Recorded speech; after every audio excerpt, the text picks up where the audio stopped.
इस वक्त हम तेलंगाना की पावन भूमि गंगा जमुना तर्ज पर बसे हुए नागारम धमईगुड़ा राजस्थानी मित्र मंडल के ऑफिस से बोल रहे हैं और हमारे बीच में आज एक ऐसे शख्स के मैं आपकी मुलाकात करूंगा जो किसी के नाम का मोहताज नहीं है।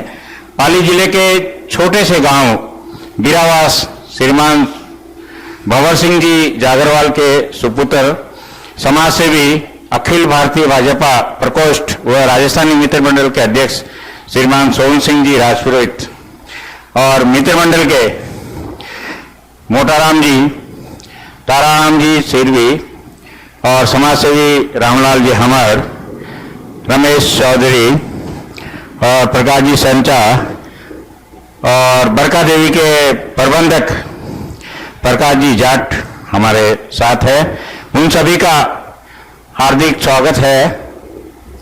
आज देश कोरोना रूपी महामारी के जंग के तहत सेकेंड लॉकडाउन के आज 13वें दिवस से गुजर रहा है और मैं आपको आज की ताजा स्थिति बता दूं कि 27,900 करीब पॉजिटिव केस हमारे देश में हो चुके हैं। उनमें से 6,000 करीब ठीक भी हुए हैं, लेकिन दुर्भाग्यवश मैं आपको बताऊं कि करीब 690 लोगों ने अभी तक अपनी जान से हाथ धो चुके हैं। और इस महामारी के चलते सबसे ज्यादा परेशानी अगर देश में हो रही है तो जरूरतमंद गरीब दिहाड़ी परिवारों को हो रही है। ऐसे में राजस्थानी मित्र मंडल स्थानीय मेयर परमिता के सब मिलकर किस प्रकार गरीब लोगों की सहायता कर रहे हैं, मैं सबसे पहले सोहन सिंह जी से ये चीज जानना चाहूंगा। सोहन सिंह जी, आपका नवभारत समाचार में स्वागत है। आप किस प्रकार अपने राजस्थानी मित्र मंडल के सभी सदस्यों को साथ लेकर और यहाँ के स्थानीय मेयर को लेकर किस प्रकार से सेवाएं कर रहे हैं? सबसे पहले तो मैं आप सभी को नमस्कार करता हूं, प्रणाम करता हूं।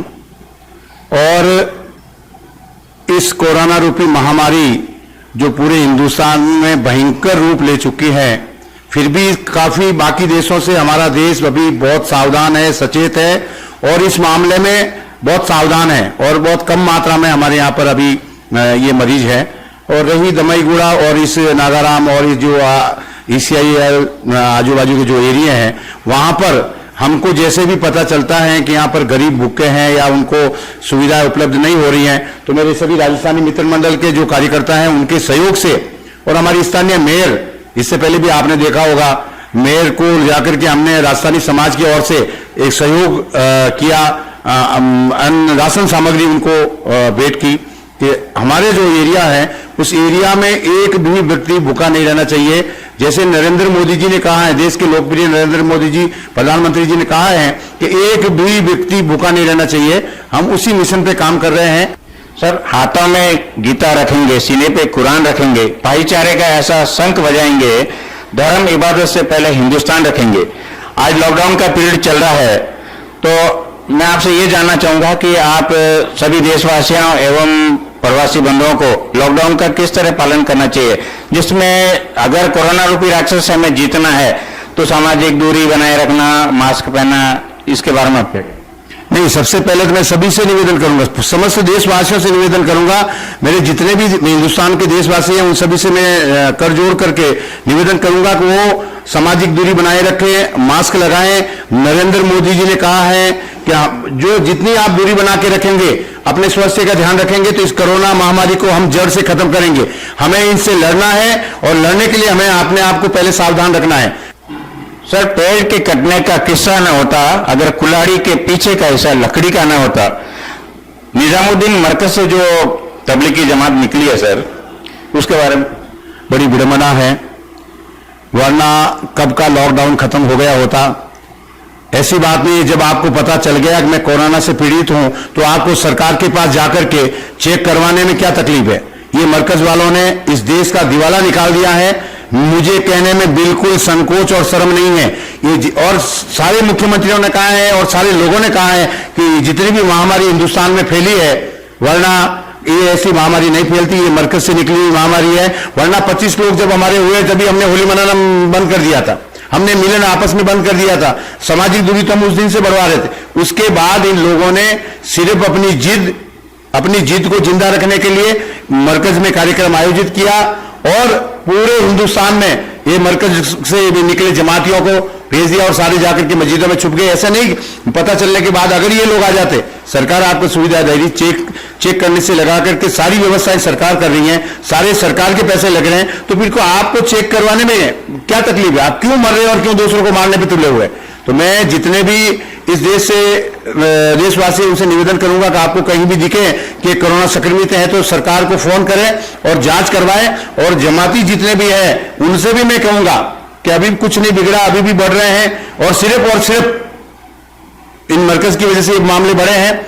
तो आप मेहरबानी करके जहां भी सरकार आपको लगे कि कोरोना पीड़ित है तो बिल्कुल सरकार के पास जाइए। सरकार इस मामले में बिल्कुल आपके साथ खड़ी है और इन लोगों ने जितना इन कोरोना से लड़ने वाले जो सिपाही हैं उनके साथ जिस तरीके का व्यवहार किया आप सबको पता है, मैं उसकी भी निंदा करता हूं और निवेदन करता हूं किस तरीके की वो हरकतें ना करें और सहयोग करें। खुद मजदार में होकर भी औरों का साहिल होता है। भगवान जिम्मेवारी उसी को देता है जो निभाने के काबिल होता है। सर, मानव सेवा माधव सेवा के तहत तो आप लोग सेवाएं कर ही रहे हैं, लेकिन जो बेजुबान पशु पक्षी है और गौ माता के लिए आपका राजस्थानी मित्र मंडल और यहाँ का जो मेयर मिलके क्या कर? हम देखिए, इंसान की तो सेवा कर ही रहा है। जो इंसान महान तो वो है जो मूक पशु पक्षी जानवर है उनकी सेवा करें। और इस मामले में राजस्थानी समाज, राजस्थानी मित्र मंडल और हमारे जो जितने भी मित्र मंडल के यहाँ लोग बैठे हैं, इस मामले में हम कहीं भी पीछे नहीं है। बिल्कुल गायों की सेवा, गायों के साथ जो मूक जानवर हैं, कुत्ते हैं, जैसे कबूतर हैं, उनके लिए अनाज की व्यवस्था, ये यहाँ पर बैठे हैं बरखा देवी के डायरेक्टर, तो रोज घर के ऊपर कबूतरों के लिए दाना पानी की व्यवस्था, गायों के लिए गौशाला है, गौशाला में आप नित्य जाते हैं, हमेशा मैं भी जाकर के आया हूं। और हमारे जो अध्यक्ष है, बिल्कुल रोज सुबह की उनकी ड्यूटी है, रोज गायों के प्रति कैसे सेवा की जाए। कहीं भी एक भी गाय भूखी नहीं रही। वैसे हमारे पास चारा का प्रबंध वगैरह व्यवस्था है और समाज सेवी भामाशाह दानवीर समाज में बहुत है जो अपने सोचा से इस काम में लगे हुए हैं। हरे चारे की गाड़ी हम वहां जाने से पहले पहुंच जाती है गौशाला में, और भी जितनी भी गौशालाएं हैं वहां पर भी सब लोग काम कर रहे हैं। इसलिए बिल्कुल इसके बारे में चिंतित होने की मैं आपके इस चैनल के माध्यम से सबको निश्चित तौर से कहना चाहता हूं कि इस पूर्वी जोन में, हैदराबाद के पूर्वी जोन में जो भी गौशालाएं हैं या जो मूक पशु प्राणी है, उनके लिए बिल्कुल चिंतित होने की जरूरत नहीं है। प्रकृति की कैसी विडंबना है, इंसान घरों में कैद है और पशु पक्षी हवा में विचरित कर रहे हैं। सर, मैं आपसे ये जानना चाहूंगा कि प्रवासी बंधुओं के लिए इस वक्त आप क्या कहना चाहेंगे? अभी एक ऐसा समाचार भी आया कि कुछ लोग अपनी राजनीति करने के लिए प्रवासी बंधुओं को, और जो बाहर है लेबर लोग वगैरह वर्कर है, उन्हें अपने राज्य में बुलाने के लिए कह रहे हैं। तो मैं समझूंगा सर, यहाँ से जाने में अभी 12-13 दिन उनको फॉर्मेलिटी पूरी करने लगेंगे और यहाँ से जाने के बाद उन लोगों को 12 दिन 14 दिन तक वहाँ हॉस्पिटल में रहना पड़ेगा। तो आप उनके बारे में क्या कहना है? सबसे पहले तो मैं कहूंगा कि इस समय राजनीति करने का बिल्कुल समय नहीं है। इस समय सेवा करने का, अपने लोगों को संभालने का समय है। आज जब 35 दिन हो गए हैं, लगभग 35 दिन बाद में मुख्यमंत्रियों को याद आ रही कि हमारे प्रवासी कहीं फंसे हुए। क्या 35 दिन से उनको कभी ध्यान नहीं आया कि क्या वो खा रहे होंगे, कैसे वो रह रहे होंगे, क्या उनकी स्थिति रही होगी? बहुत सारे लोग हैं जो सेवा करने में लगे हुए हैं और मैं तो प्रवासियों से यही निवेदन करूंगा, आप जहां है वहीं पर रहें, कहीं जाने की जरूरत नहीं है। बहुत जल्दी से स्थिति सामान्य हो जाएगी। सामान्य होने के बाद में हमें जहां जाना वहां जाएंगे।